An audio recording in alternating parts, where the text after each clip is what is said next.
నమస్తే, welcome to RS Reddy polity sessions. Election commission of India president of India ఎలక్షన్స్కి సంబంధించి షెడ్యూల్ని release చేసింది. So ప్రపంచంలోనే అతిపెద్ద ప్రజాస్వామ్యమైన భారత్ తన అధినేతని ఎలా ఎన్నుకుంటుంది? ఈ రిపబ్లిక్ నేషన్లో ప్రెసిడెంట్ పోస్ట్కి పోటీ చేయాలి అంటే ఎలాంటి క్వాలిఫికేషన్స్ ఉండాలి? ఇంత పెద్ద ఎలక్షన్ని ఎవరు కండక్ట్ చేస్తారు? ఈ ఎలక్షన్లో ఎవరు ఓటర్లుగా ఉంటారు? అట్లాగే ఈ ఎలక్షన్కి రిటర్నింగ్ ఆఫీసర్గా ఎవరు వ్యవహరిస్తారు? ఇలాంటి ఇంట్రెస్టింగ్ పాయింట్స్ అన్ని రాబోయే కొన్ని నిమిషాల్లో చూసేద్దాం. ప్రస్తుత రాష్ట్రపతి రామ్నాథ్ కోవింద్ పదవీ కాలం జూలై 25తో కంప్లీట్ అవుతుంది. రాజ్యాంగంలోని ఆర్టికల్ 62 సబ్ క్లాస్ 1 ప్రకారం రాష్ట్రపతి పదవీ కాలం పూర్తయ్యేలోపు కొత్త రాష్ట్రపతికి సంబంధించిన ఎన్నిక జరపాలి. సో ఈ ప్రక్రియలో భాగంగానే ఎలక్షన్ కమిషన్ ఆఫ్ ఇండియా షెడ్యూల్ని విడుదల చేసింది. మన దేశంలో పార్లమెంట్కి అట్లాగే స్టేట్ లెజిస్లేచర్స్కి ఎలక్షన్స్ కండక్ట్ చేసేటువంటి ఎలక్షన్ కమిషన్ ఆఫ్ ఇండియానే భారత రాష్ట్రపతి ఎలక్షన్స్ని కూడా నిర్వహిస్తుంది. రాజ్యాంగంలోని ఆర్టికల్ 324 సబ్ క్లాస్ 1 అట్లాగే presidential and vice presidential elections act 1952, ఆ తర్వాత presidential and vice presidential elections rule 1974 ప్రకారము ఈ అధికారము ఎలక్షన్ కమిషన్ ఆఫ్ ఇండియాకు మాత్రమే ఉంటుంది. ప్రెసిడెంట్ ఆఫ్ ఇండియా పోస్ట్కి పోటీ చేయాలి అంటే ఎలాంటి క్వాలిఫికేషన్స్ ఉండాలి? ఈ క్వాలిఫికేషన్స్ని కాన్స్టిట్యూషన్లోని ఆర్టికల్ 58లో మెన్షన్ చేశారు. ఆర్టికల్ 58 ప్రకారము సిటిజన్ ఆఫ్ ఇండియా అయి ఉండాలి. భారతీయ పౌరుడు మాత్రమే ప్రెసిడెంట్ ఆఫ్ ఇండియా పోస్ట్కి పోటీ చేయగలుగుతాడు. దీంతో పాటు 35 ఇయర్స్ ఏజ్ కంప్లీట్ అయి ఉండాలి. దీంతో పాటు లోక్సభ మెంబర్గా పోటీ చేయడానికి అవసరమైనటువంటి క్వాలిఫికేషన్స్ ఏవైతే ఉంటాయో అవి కూడా కలిగి ఉండాలి. ఆర్టికల్ 58లోనేమో క్వాలిఫికేషన్స్ మెన్షన్ చేశారు. దీంతో పాటు ఆర్టికల్ 59లో కొన్ని కండిషన్స్ కూడా మెన్షన్ చేశారు. ఆ కండిషన్స్ ఏంటి అంటే లోక్సభ రాజ్యసభ మెంబర్ కానీ, అంటే సింపుల్గా పార్లమెంట్ మెంబర్ కానీ, లేదంటే స్టేట్ లెజిస్లేటివ్ అసెంబ్లీ మెంబర్ కానీ అయి ఉండకూడదు రాష్ట్రపతి ఎలక్షన్లో పోటీ చేయాలి అంటే. ఒకవేళ ఈ పదవుల్లో ఉన్నవారెవరైనా రాష్ట్రపతి పదవికి ఎన్నికై ప్రమాణ స్వీకారం చేసిన వెంటనే అంతకు ముందున్నటువంటి ఎమ్మెల్యే ఆర్ ఎంపీ పదవిని కోల్పోతారు. మరొక ఇంపార్టెంట్ కండిషన్, లాభదాయక పదవులు అంటే ఆఫీస్ ఆఫ్ ప్రాఫిట్లో ఉండి ఉండకూడదు. ఇవి ప్రెసిడెంట్ ఆఫ్ ఇండియాకి పోటీ చేయాలంటే ఉన్నటువంటి క్వాలిఫికేషన్స్ అండ్ కండిషన్స్. మరొక ఇంపార్టెంట్ అంశము రాష్ట్రపతి ఎన్నికల్లో ఎవరు ఓటేస్తారు అనే దానికి సంబంధించి ఆర్టికల్ 54 ప్రకారము రాష్ట్రపతిని ఎలక్టోరల్ కాలేజ్ మెంబర్స్ ఎన్నుకుంటారు. మరి ఎలక్టోరల్ కాలేజ్ మెంబర్స్ ఎవరు? ఎలక్టోరల్ కాలేజ్ మెంబర్స్ ఎవరు అంటే elected members of the parliament, elected members of the state legislative assemblies. ఇక్కడ అబ్జర్వ్ చేయాల్సిన పాయింట్ ఏంటి అంటే రాజ్యాంగంలో స్పెసిఫిక్గా ఎలక్టెడ్ మెంబర్స్ అని మెన్షన్ చేసి ఉంది.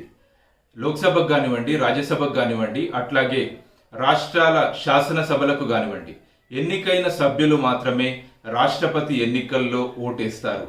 దీని అర్థం నామినేటెడ్ మెంబర్స్ని ఎలక్టోరల్ కాలేజ్లో మెంబర్స్గా పరిగణించరు. అంటే సింపుల్గా నామినేటెడ్ మెంబర్స్కి రాష్ట్రపతి ఎన్నికల్లో ఓటు హక్కు ఉండదు. మరి ప్రెసిడెంట్ ఆఫ్ ఇండియా ఎలక్షన్లో ఎమ్మెల్యేలు ఎంపీలు ఎక్కడ ఓటేస్తారు అంటే presidential and vice presidential elections rules 1974 ప్రకారము పార్లమెంట్ ఆఫ్ ఇండియా ప్రెమిసెస్లో, పార్లమెంట్ హౌస్లో ఎంపీలు ఓటేస్తారు. అట్లాగే స్టేట్ లెజిస్లేటివ్ అసెంబ్లీ ప్రెమిసెస్లో ఎమ్మెల్యేలు ఓటేస్తారు. ఇక్కడ ఒక ఇంపార్టెంట్ పాయింట్ ఏంటి అంటే ఎంపీలు ఏదైనా రాష్ట్ర అసెంబ్లీలో ఓటేసే అవకాశం ఉంది. అట్లాగే రాష్ట్ర ఎమ్మెల్యేలు తన సొంత రాష్ట్రంలోనే కాకుండా వేరే ఏదైనా రాష్ట్ర అసెంబ్లీ ఆవరణలో కానీ, లేకపోతే ఢిల్లీలో ఉన్నటువంటి పార్లమెంట్ హౌస్లో కానీ ఓటేసే అవకాశం ఎమ్మెల్యేలకి ఉంటుంది. అయితే ఇది స్పెషల్ సర్కమ్స్టెన్సెస్లోనే దీనికి అప్లై చేసుకోవడానికి అవకాశం ఉంటుంది. ఎలక్షన్ జరగడానికి కనీసం 10 రోజుల ముందు అసిస్టెంట్ రిటర్నింగ్ ఆఫీసర్ దగ్గర కన్సర్న్ ఎంపీ కానివ్వండి, ఎమ్మెల్యే కానివ్వండి అప్లై చేసుకోవాలి ఈ స్పెషల్ ప్రొవిజన్ కోసం. Coming to the nomination process, president of India ఎలక్షన్లో నామినేషన్ ప్రక్రియ కొంచెం కష్టంగా ఉంటుంది. అంటే కనీసం 100 మంది సభ్యుల మద్దతు లేకుండా ఈ ఎలక్షన్లో నామినేషన్ వేయడం సాధ్యం కాదు. Presidential and vice presidential election act 1952 ప్రకారము ఎవరైనా అభ్యర్థి ప్రెసిడెంట్ ఆఫ్ ఇండియా పోస్ట్ కోసం జరిగే ఎన్నికల్లో నామినేషన్ వేయాలి అంటే కనీసం 50 మంది ప్రపోజ్ చేయాలి, ఇంకొక 50 మంది ఆ ప్రపోజల్ని బలపరచాలి. అంటే మొత్తం 100 మంది ఓటర్ల మద్దతు అవసరం అవుతుంది. ఈ 100 మంది ఓటర్స్ ఎవరు ఉంటారు? సింపుల్గా ఎమ్మెల్యేలు, ఎంపీలు మాత్రమే ఈ ఎలక్షన్లో ఓటర్స్. కాబట్టి కనీసం 100 మంది ఎమ్మెల్యేలు కానివ్వండి, ఎంపీలు కానివ్వండి మద్దతు లేకుండా ఈ ఎలక్షన్లో పోటీ చేయడం అనేది సాధ్యం కాదు. రాష్ట్రపతి ఎన్నికల్లో నామినేషన్ని ఢిల్లీలో ఉన్నటువంటి రిటర్నింగ్ ఆఫీసర్ దగ్గర ఫైల్ చేయాల్సి ఉంటుంది.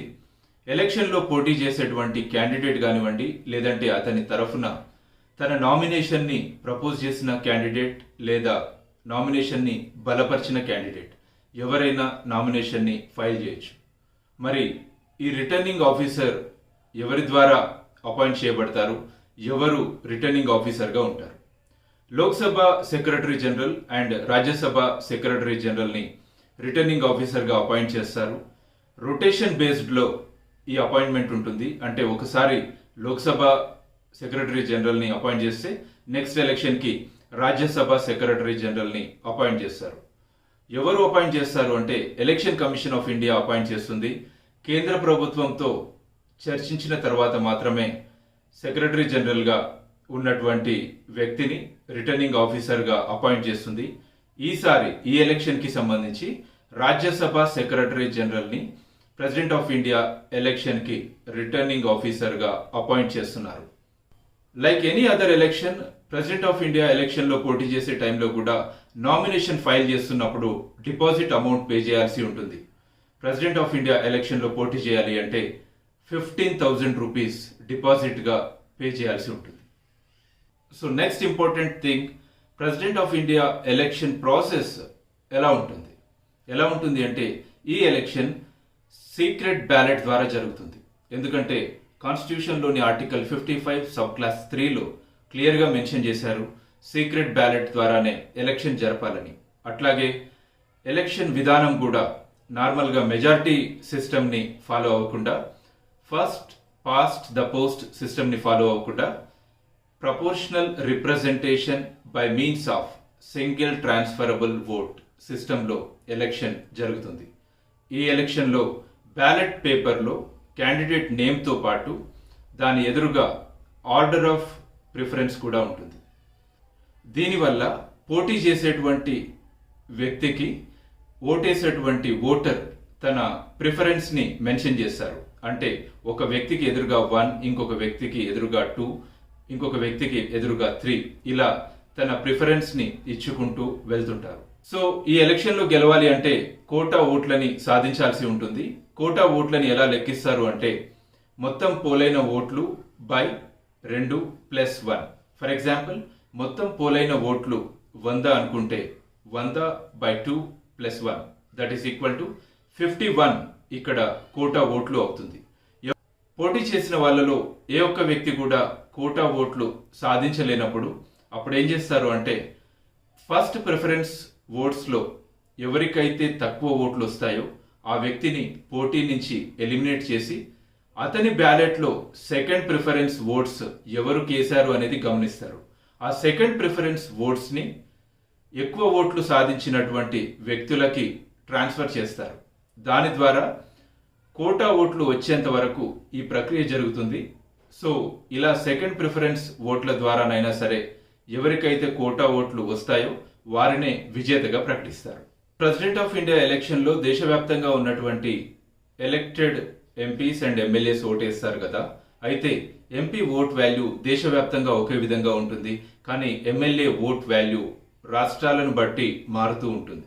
దీన్ని క్యాలిక్యులేట్ చేయడానికి ఒక ఫార్ములా ఉంది.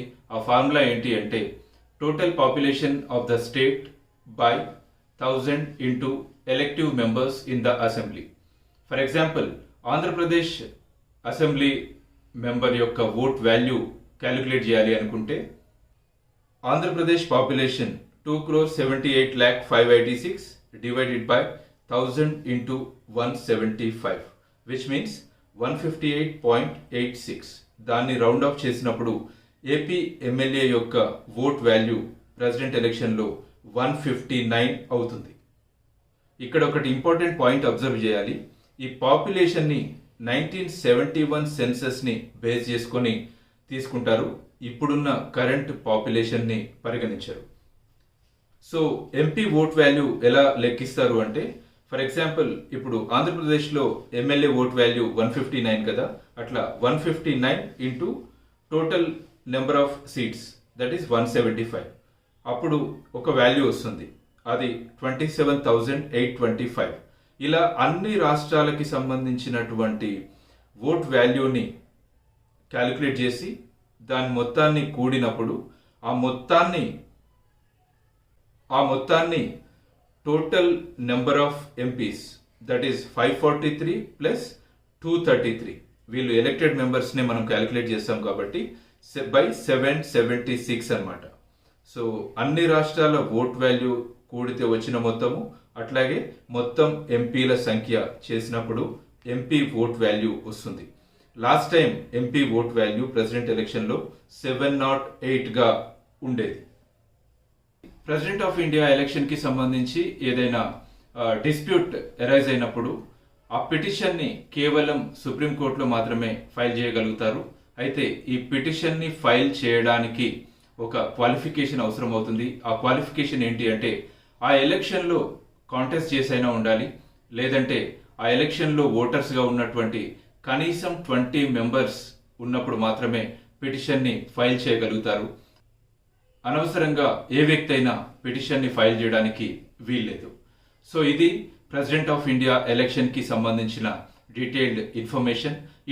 ఈ టాపిక్కి సంబంధించినటువంటి క్వశ్చన్స్ ప్రాక్టీస్ చేయాలి అంటే ఆర్ఎస్ రెడ్డి పాలిటీ అనే టెలిగ్రామ్ ఛానల్లో క్వశ్చన్స్ ఉంటాయి. You can practice over there. ఆ టెలిగ్రామ్ ఛానల్కి సంబంధించినటువంటి లింక్ ఈ వీడియో డిస్క్రిప్షన్ బాక్స్లో ఉంటుంది. Thank you.